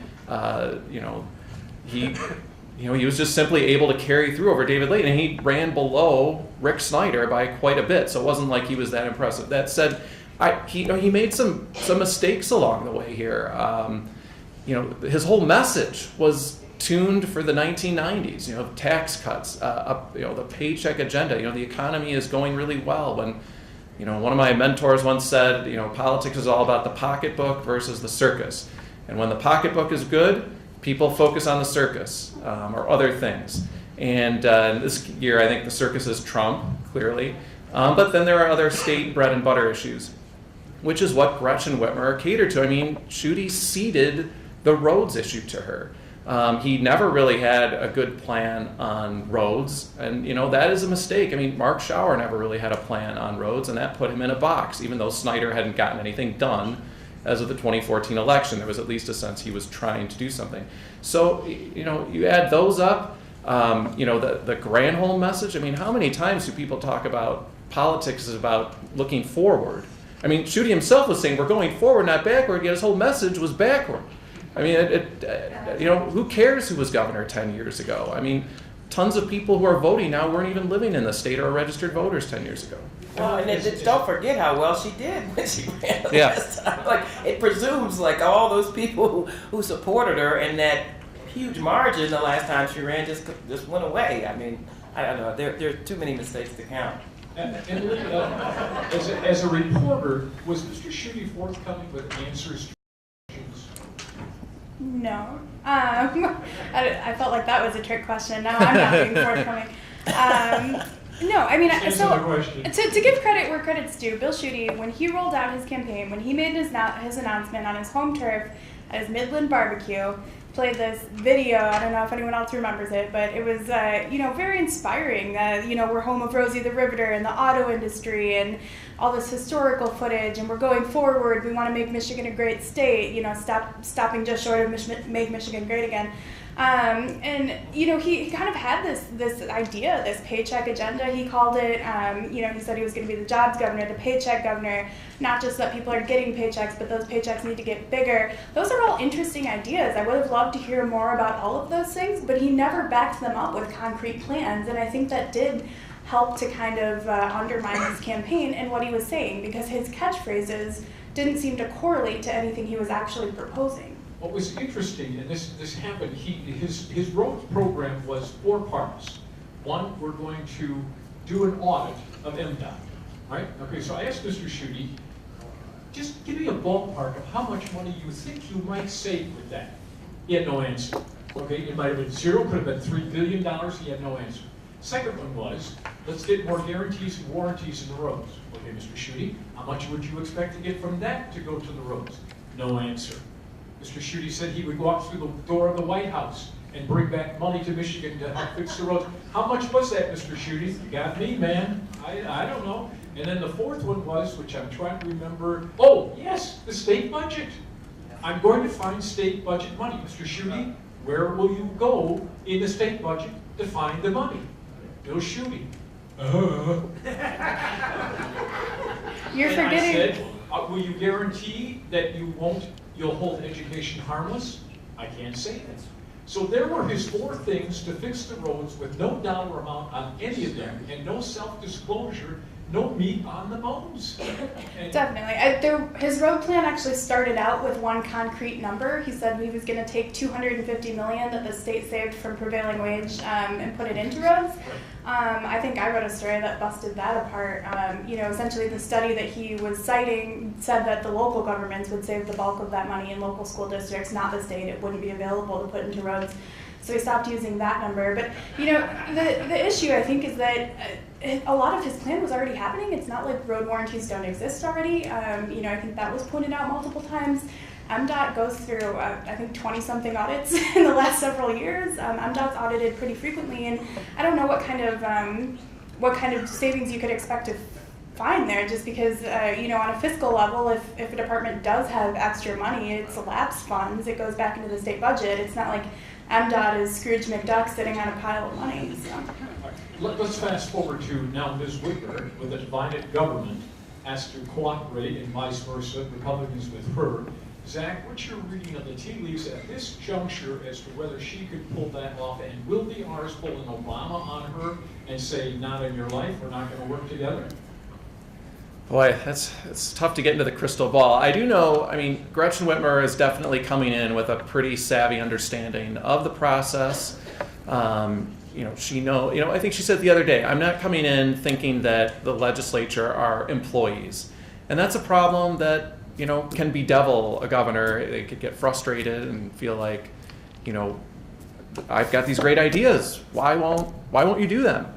And I think, Whitmer, should be able to try to, work some deal, can say, okay, I know maybe, legislator A, you're not thrilled about this idea, but I know you've got this bill out here on the Carrot Commission or whatever, and I know that's really important to your district, and she will try to do that. But, it's tough because this is in the term limit era, leadership is just so preeminent that it's less about getting, the legislator from the 74th district and more about Mike Shirkey and Lee Chatfield, the incoming leadership.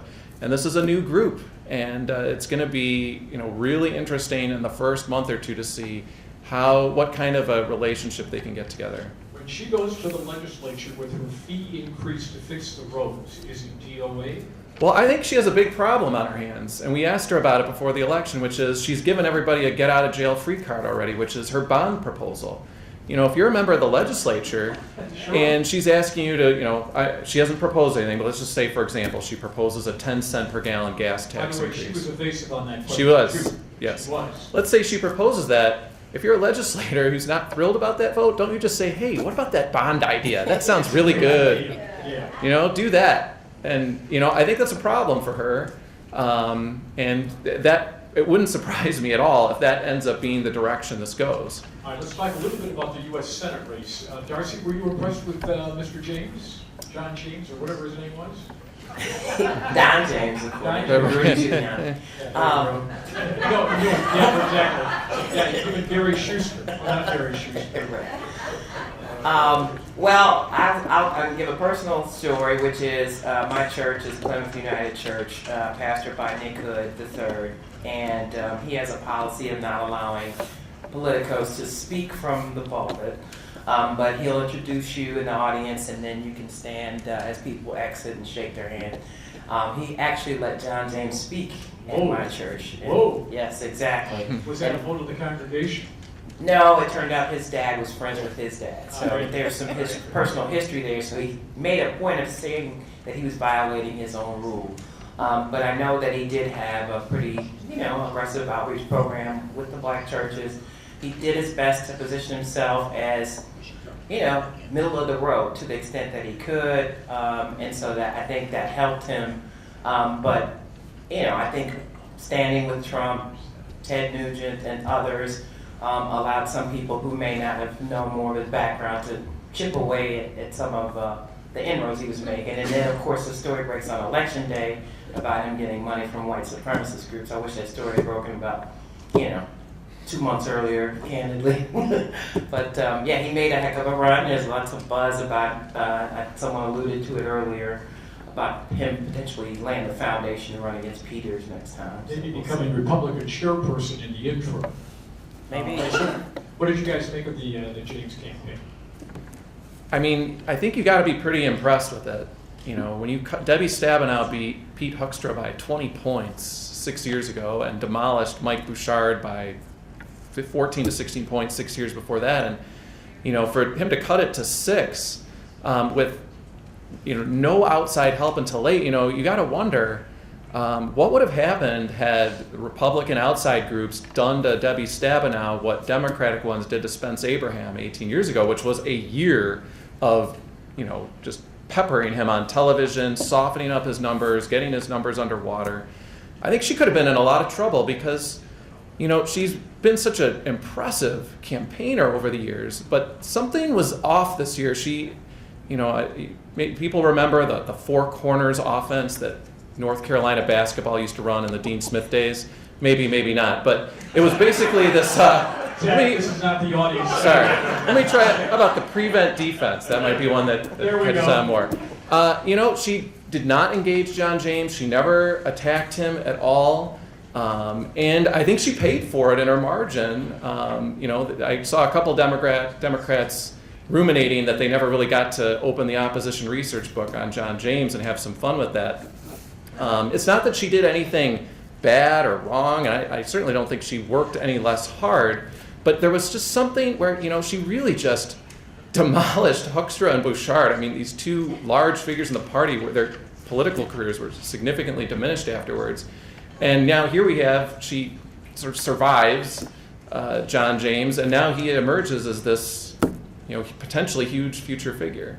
It was when he did the Economic Club joint appearance with her, and he did it very deftly. 8 times he said, you've been there 43 years. What do you got to show for it? I think that sort of stuff. When we were talking earlier about simple sentences, I thought that was starting to resonate a little bit. And she gave an explanation, but the fact that she had to explain it to the audience as, experienced counsel, U.S. Senate, and it's all about relationships with people going to worry about what they're going to have for dinner. His line was very clear. He got in and got out and made the point. But it wasn't enough, was it, Evan? Well, now I'm worried about what I'm going to have for dinner. No, I'm just kidding. I think that James kind of had this advantage. I think he also played up an age factor. When he was mentioning that she'd been there for 43 years and whatnot, I think that he was drawing attention to the fact that, he wasn't, and that he was serving his country during part of that time, and I think he did a good job looping that back. And he had just kind of a magnetism that is kind of rare in a political candidate, I think. Everyone from Donald Trump seemed to think he's a rising star. Rudy Giuliani, I think, called him his new best friend in one of his tweets. So he seemed to just kind of draw people in. That was after he was down, I believe. Yeah, when he learned his name, they did become best friends. So I think that he just kind of had a magnetism and a draw, and I think he played really well statewide. I think he played moderately, even though he did have that kind of support from Donald Trump. You could watch a commercial and you would think, gosh, patriot, flags, guns, this is great. And then you get to the end and I'm not sure you'd know if he was a Republican or a Democrat. Well, no one's going to elephant in the room, the straight party not being there too. So, I mean, obviously he benefited from the lack of straight party. So I'm not sure the blue wave was as big as everybody thought it might be vis-a-vis the House and Senate. They could pick up some seats, but they didn't get to the top. Well, I like, Jim Ananick, the Senate Minority Leader, I think had the right phrase, which was the blue tornado, not the blue wave. And why a tornado? Because tornado comes down the street, it demolishes the house over here, the house over there, but leaves that house standing and that house standing. And that's what we saw. I mean, Oakland County, clearly blue wave in Oakland County. No question about it. But, ask Scott Dianda and Henry Annes how the blue wave, quote unquote, worked out for them. I mean, Dianda, who I think, 6 months ago was favored to win that seat in the Western Upper Peninsula, got drummed. I mean, he lost by almost 11 points. Ed McBroom ran a really good campaign, no question about it. But, Dianda had what appeared to be some real advantages in that race and just got hammered. He barely won his home turf in his own House district in that part of it. He underperformed Gretchen Whitmer in Marquette County. And, again, just to sort of say that it didn't happen everywhere. Kent County, a lot of blue there. But you look at places like Monroe County or the Northeast Lower Peninsula, Calhoun County, although they did win a House seat there. But it didn't work out as well for the Dems in those places. Now, the good news for Ms. Whitmer is there's just a 58 votes for the Republicans in the House, with 56 needed to pass. That means if she has something, she could maybe pick off a couple of Republicans and make sure something doesn't happen, or no, does it not work that way? I guess not. With that one, well, I don't want to keep droning on. Well, no, of course it's good. I mean, you'd much rather have 52 than 47, but I do remember after the 04 elections, and the House shrunk the margin in the House, I think from 63-47 to 58-52, if memory serves. And there was a lot of talk then. Jennifer Granholm, Diane Byram at the time were like, we're going to be able to work with Republicans, but what happened? They had a very conservative speaker in Craig DeRoche. And does anybody remember any really amazing bipartisan deals from that era? No. So, in some ways, leaders will tell you when they have a slightly smaller majority, they're able to hold discipline a little better. And you don't have, who are the center-right or centrist Republicans that can be picked off? I mean, there's Ed McBroom, maybe, in the Senate. In the House, a lot of those folks are, Dave Maturin lost his primary to a very, very conservative Republican. Congressional races. Mr. Bishop is looking for work. Were you surprised by that, Emily? Yeah, I think everyone was a little surprised by that, although by the end of the race it looked a lot like a toss-up, kind of a nail-biter. And the early returns seemed to put Bishop in pretty safe territory. But, I mean, I think Bishop was a victim of the creep of the blue wave into Oakland County. You saw places in Oakland County that have been reliably red turn a little bit more blue.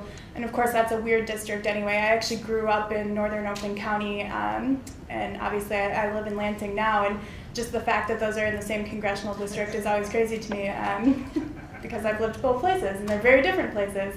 And I think Mike Bishop suffered a little bit from not having engaged the Lansing, the Ingham County portion of his district. Yeah. So, Alyssa Slotkin knew that. She, winnowed her way in there, and I think that she made a point of courting those voters, even though they were obviously more inclined to vote Democratic anyway, and then making those inroads in Oakland County as well really left her in a good position. I never saw the final number. How did Ingham County go? What percentage went for her? Do we know? Anybody? Massive. 2 like to 2 to 1? 1, yeah. Is that right? Holy cow. That's incredible. Yeah. Okay. She overperformed. Way over. Yeah. And so how come they couldn't get Timmy Walper? Okay. I don't know if I know the answer. It's Trump country. It's you're Bill talking. Don's got the answer. What is it, Bill? It was gerrymandering. It was gerrymandering. All right, I'm going to disagree with you on that one. Okay. All right, I know everyone who's upset about gerrymandering, and I understand it, was upset when those lines were withdrawn and took Calhoun County out of that district and put Monroe County in instead. Bill Schuette won Calhoun County. Calhoun, by and large, is tipping Republican overall now. Is it maybe a little better than Monroe? Maybe a little bit. But you're talking about, counties that are white working class, not the same percentages of people with bachelor's degrees as elsewhere. I mean, show me how you draw a district that wraps in where Wahlberg lives in Adrian County and has the requisite number of people and suddenly makes it a really winnable county for the Democrats. Even when it was drawn as, Dems would say more favorably in the previous decade, the biggest Dem landslide in memory, 2008, when Shower wins, it was by a hair's breadth. I mean, it was still something like 48% to 47.5. So, I'm sorry, there's definitely districts where gerrymandering has been a big factor, and I just don't think that's one of them. I do have a couple I'm going things. to I'm sorry. disagree with you on that one. I'm sorry, Darcy. That's I'm going to okay. disagree with you. I live in Delta Township. Can I ask what I have in common with someone in Adrian, Lenway, or Hillsdale County? It is gerrymandering. That district was, just like the 8th had been done, was made to protect Wahlberg. I don't belong in a district with folks down from the Irish Hills. So on that one, I'm gonna disagree. Okay. They don't feel that way about you. Oh, they do? Okay, I'm sorry. Okay. No, the only thing that I was going to add is that obviously there were more resources poured into those other races nationally, both on the grassroots level and the financial level. They certainly focused on those two congressional races more in terms of trying to tip those.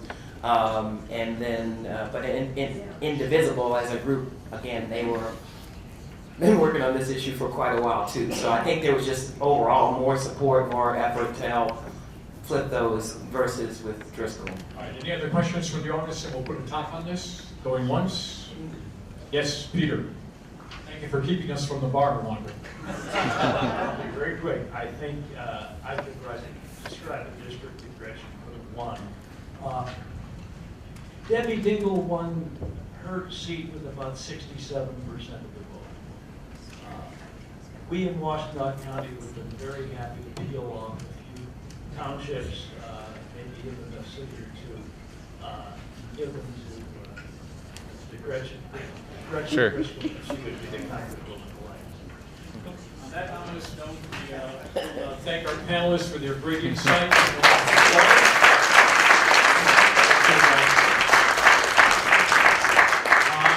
I'll entertain a motion to adjourn. Yeah, get out of here. Thank you folks for showing up. Before you leave, thank you for your interest in politics. God bless you. Make sure you get home in time to watch Bob Rick tonight. It's a great show. Check it out.